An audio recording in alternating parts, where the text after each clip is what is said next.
समझना चाहिए कि हम किसी चीज में सफल होंगे कि नहीं होंगे। फैसला यह है कि आवाज उठाने की हिम्मत है कि नहीं है। मंगल पांडे निश्चित समझता था, लेकिन उसने कहा मैं आवाज उठा के रहूंगा। उसकी एक आवाज ने 7 कदम पर वो 7 बार इंकलाब जिंदाबाद बोल गया। उसकी एक आवाज ने बीज का काम किया। भली 100 साल लगे, लेकिन आखिर देश आजाद हो गया। यही पूज्यवर शांति सागर महाराज ने कहा, नहीं बोले साहब राज सरकार है, हम गुलाम हैं। बोले दुनिया गुलाम हो सकती है, दिगंबर जैन मुनि किसी का गुलाम नहीं होता है। दिगंबर जैन मुनि को सिकंदर नहीं झुका पाया, तो ये क्या झुका पाएंगे। सिकंदर जो यूनानी बहुत बड़ा शासक था, क्रूर था, उनके गुरु ने कहा था, क्योंकि यूनान के जो गुरु थे सिकंदर के, वो बहुत समझाते सिकंदर को। महत्वाकांक्षी था। 35 साल के लगभग उम्र में सिकंदर की मौत हो गई।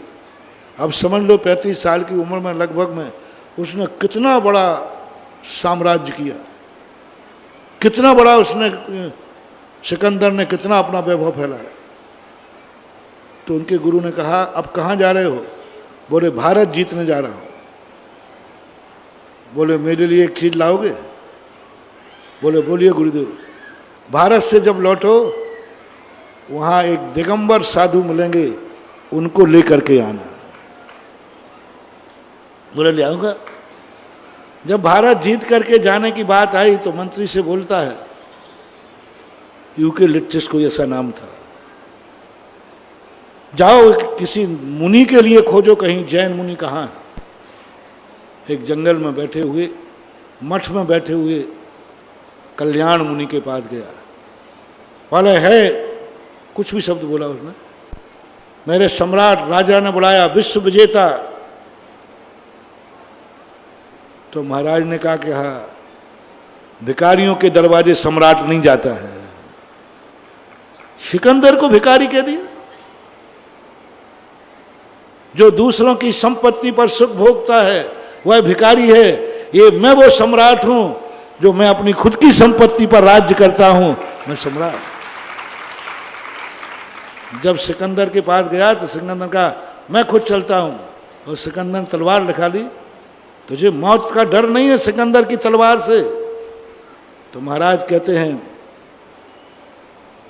कुत्ते कुत्ते को डराते हैं, कुत्ते शेर को नहीं डरा सकते। बोले तेरी गर्दन अलग कर दूंगा। बोले इसलिए तो कहता है तेरी तलवार कुत्ता है, कुत्ते कुत्ते को काटता है, कुत्ते कुत्ते को काटता है। बोले तलवार पुद्गल है, ये शरीर पुद्गल है, पुद्गल पुद्गल को काटता है, इसी का नाम तो कुत्ता है। जाति जाति को काटती है।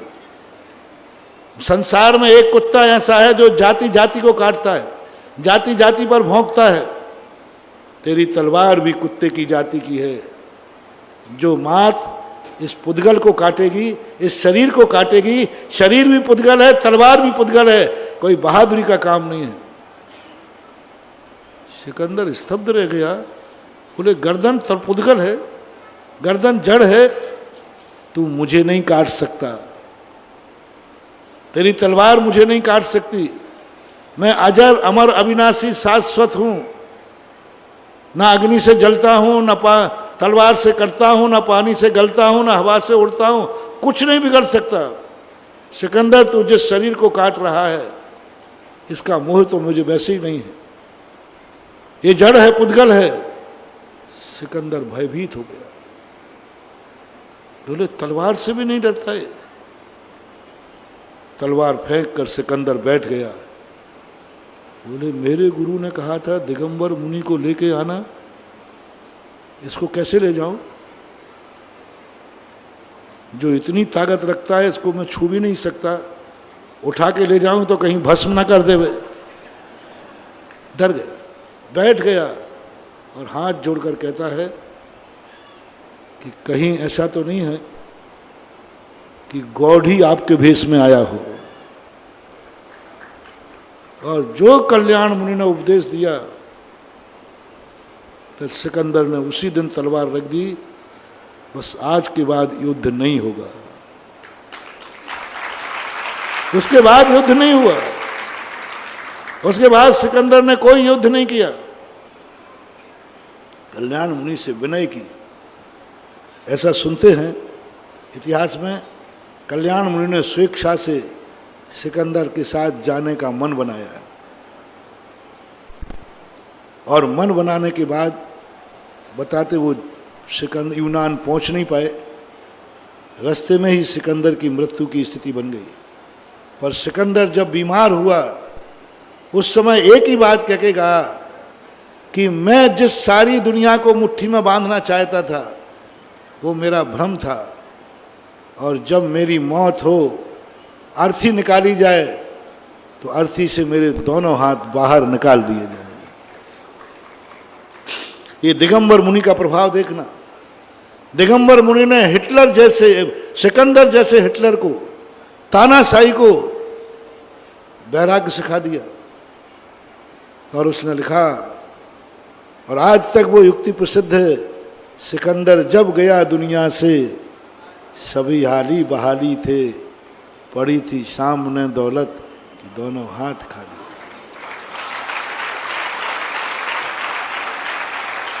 उनके मत में कभी भी अर्थी की बॉडी को बाहर नहीं निकाला जाता, किसी के नहीं निकाला जाता, लेकिन सिकंदर के दोनों हाथों को बाहर निकाल के जगत को संदेश दिया था।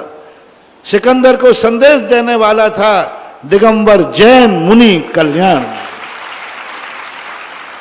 और यही बात जो 1925 के अंदर शांति सागर महाराज ने कहा, जब मेरे गुरु यूनान के हिटलर को सामने ला सकते हैं, ठिकाने ला सकते हैं, तो मैं किसी से दबने वाला नहीं। शांति सागर महाराज ने सोच लिया था, जैसे ही मैं बाहर निकलूंगा या तो मुझे बंदी बना लिया जाएगा और या मुझे मार दिया जाएगा। निश्चित था, पक्का ही था। पांडे जैसा, मंगल पांडे, मरना निश्चित था या बंदी बनना निश्चित था, लेकिन उन्होंने कहा मैं बंदी बन जाऊंगा, मर जाऊंगा, लेकिन जिन वस्त्रों का त्याग कर दिया उनको तो मैं ग्रहण नहीं करूंगा। महाराज का साहस था। महाराज स्टेज से उतरे, कुछ नहीं, निकल गए, मंदिर पहुंचे, हार चढ़िया हुई। दक्षिण भारत में 7 साल तक दिगंबर मुनि का शंखनाद मुनिराज ने किया, किसी ने नहीं देखा। 7 साल के बाद जब दक्षिण उत्तर भारत की तरफ सम्मेद शिखर की यात्रा करने का भाव आया, सन 1931 में 32 में, उस समय भाव आया, लेकिन उत्तर भारत में तो और ज्यादा प्रभाव था अंग्रेजों का। और यहाँ की समाज बहुत वक्र थी, विद्वानों का राज्य था। वहाँ पर शांति सागर महाराज से वहाँ के पंडितों ने कहा, महाराज जी आप सम्मेद शिखर का विकल्प छोड़िए, वहाँ पर नहीं जा पाएगा, और सम्मेद शिखर बंगाल के पास है, वहाँ सब हिंसक लोग हैं। उन्होंने कहा नहीं नहीं, जब पर्वत ही बना हूं तो धूप से क्या, जब साधु ही बना हूं तो भूप से क्या। जब साधु ही बना हूं तो मौत से क्या जाएंगे। अपने आप पीछे कमर उठा के चल दिए। बंबई के घीसाराम जी थे, उनके संगपति बने। 2000 व्यक्ति पदयात्रा में थे। सब यही मान के चले थे कि ये बाबा मरेगा और सबको भी। लेकिन हमारी जैनियों में एक सबसे बड़ा गर्व है कि साधु यदि कदम उठा ले तो इस रक्षा के लिए अपने प्राण भी देने को तैयार है। संसार में यदि किसी जाति को अपना गुरु प्राणों से भी प्यारा है, उसका नाम है दिगंबर जैन समाज।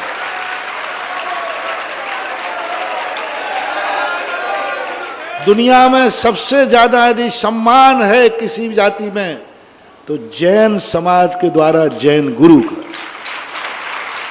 गुरुओं का इतना सम्मान नहीं होता, गुरुओं का इतना सम्मान नहीं होता।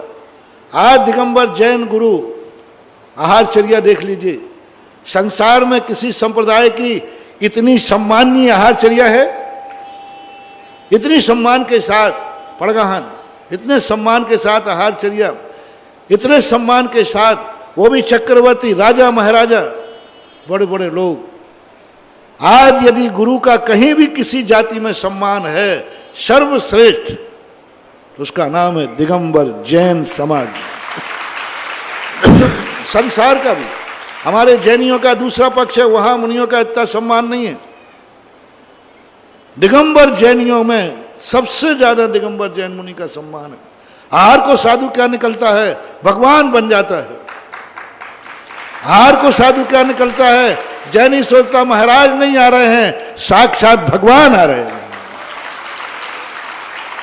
और उसका प्रतीक है कि जिस ढंग से पड़गाहन करके पैरों का पाद प्रक्षालन होता है, आज तक कौन पाद प्रक्षालन करके अपने गुरुओं को भोजन कराता है? बहुत पूजन करता है नवदा भक्ति पूर्वक, कौन पूजन करके आहार कराता है? हर व्यक्ति सोचता है गुरु भूखे हैं रोटी दे दो, लेकिन जैनी सोचता है दिगंबर जैन भूखे नहीं होते हैं, जितना समय मिला पूजा कर लो।